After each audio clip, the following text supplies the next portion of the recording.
Hello everyone, welcome back to my channel 2060. I was still in grade of Sanawiyah at the time, a teenager who was growing, surrounded by books and wild imagination that soared to the sky. My days were filled with memorizing lessons. The sound of the call to prayer echoing in every corner of the Islamic boarding school, and dreams about a world wider than a gate of my madrasah. However, one thing that filled my heart the most at the time was film. The world of film was a secret window that I opened every time I wanted to escape from routine for a moment. In world of film, I found stories that aroused feeling which made me think, reflect, and be inspired. When the names of that most often are not in my mind was Futi Al-Jihadi. For some people, his name might just be series of letters without meaning, but for me, he was a figure who transformed into a light in the face and complex world of film. His work always have a depth that's difficult to explain, as if he not only made the film but also created a space for human feelings to live and breathe. That day, the sky was bright blue, as if celebrating something I didn't know about.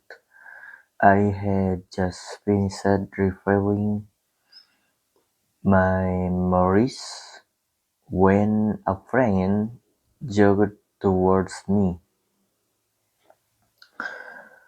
His breath raged with excitement.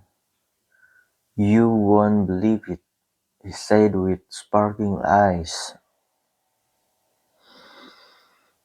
I turned my head curiously, putting my book on my lap. He said, "Wait," I asked briefly. "Putty Al-Jihadi is coming to this city, to this school." His words seemed to echo in my mind, freezing time for a moment. I blinked, making sure I had not heard wrong. "Are you kidding me?" My friend, shocked, he said vigorously. "Really? There's a film seminar at the art building, and he, the speaker." I didn't know. Was more surprising the fact that my idol was in same city as me, or the fact that I might have the chance to meet him. In that instant, The universe seemed to the signal, and this one just a conditions, this one destination. I ran back to the dormitory, my heart beating weirdly, and in the small mirror hanging off the wall, I saw the reflection of 14-year-old teenager with eyes full of hope. I took off my best uniform, um, straightened my hijab, and took a deep breath.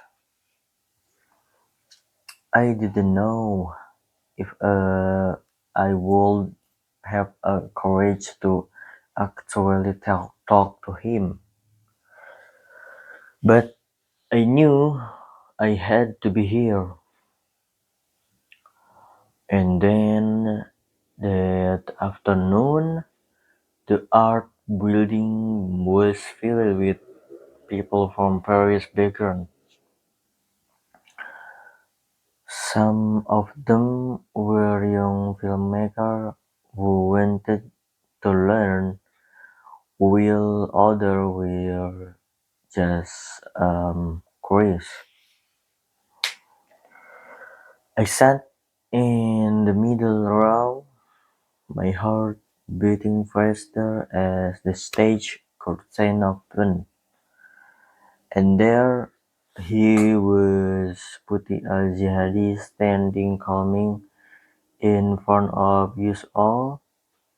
We wore a simple shirt, his expression calm but full of charisma. His voice of soft but had the firmness that could not be ignored.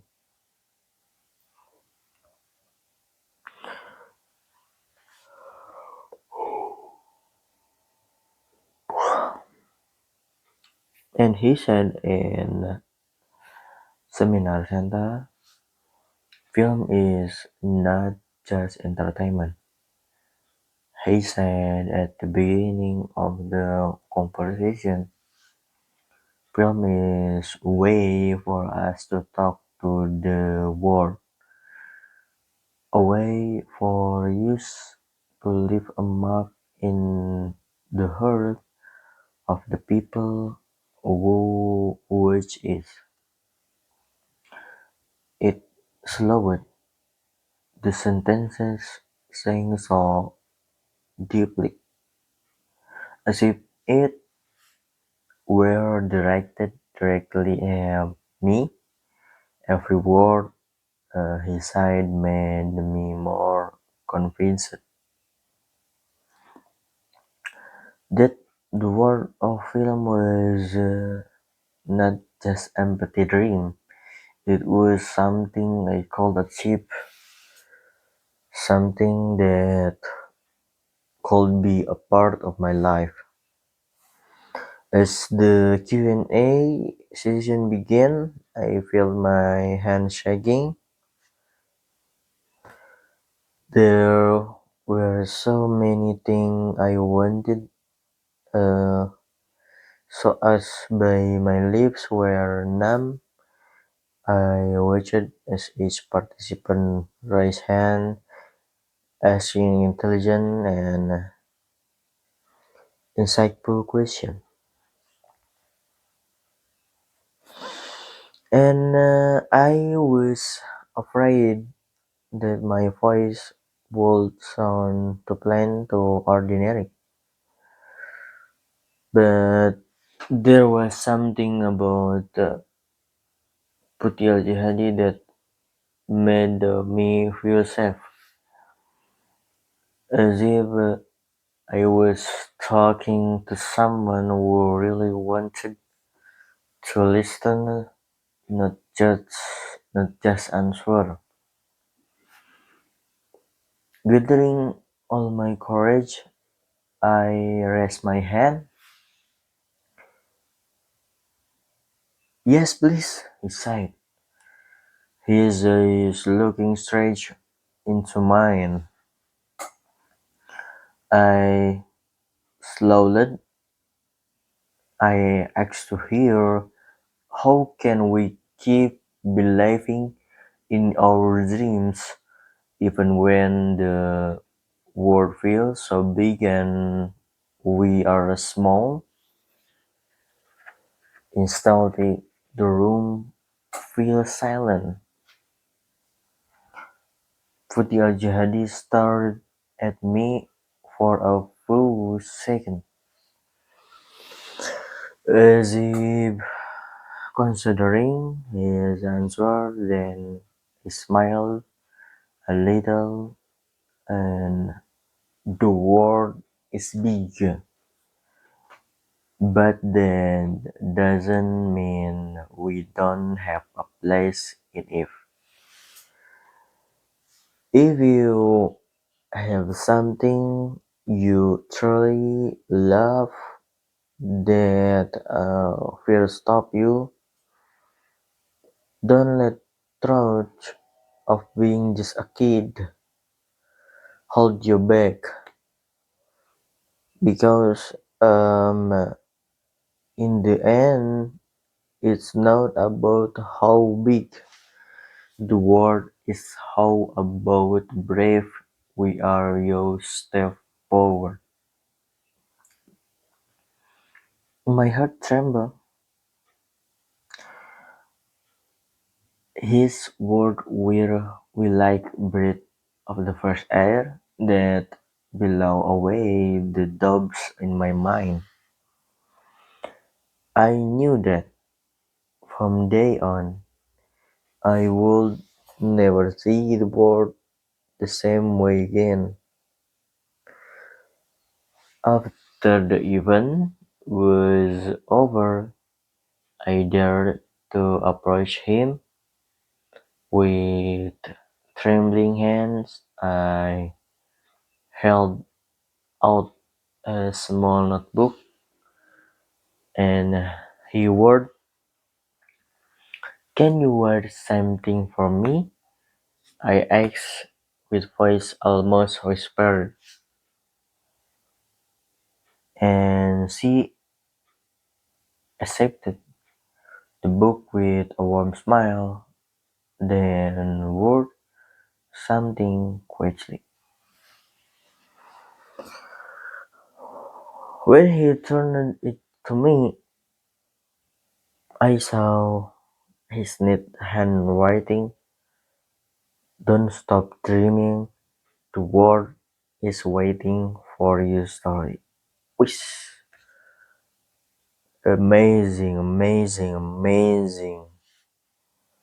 I held the book tightly, as if it were the most precious and treasure I had ever owned. That day, I went home with a full heart, with a new start that maybe one day I'll too cold stand on stage like that, sharing my story with the world. My first meeting with Putih Al-Jihadi was not just a meeting with an idol. It was a moment that changed my perspective on life, on dreams, and of myself. And from that day on, I made a promise to myself.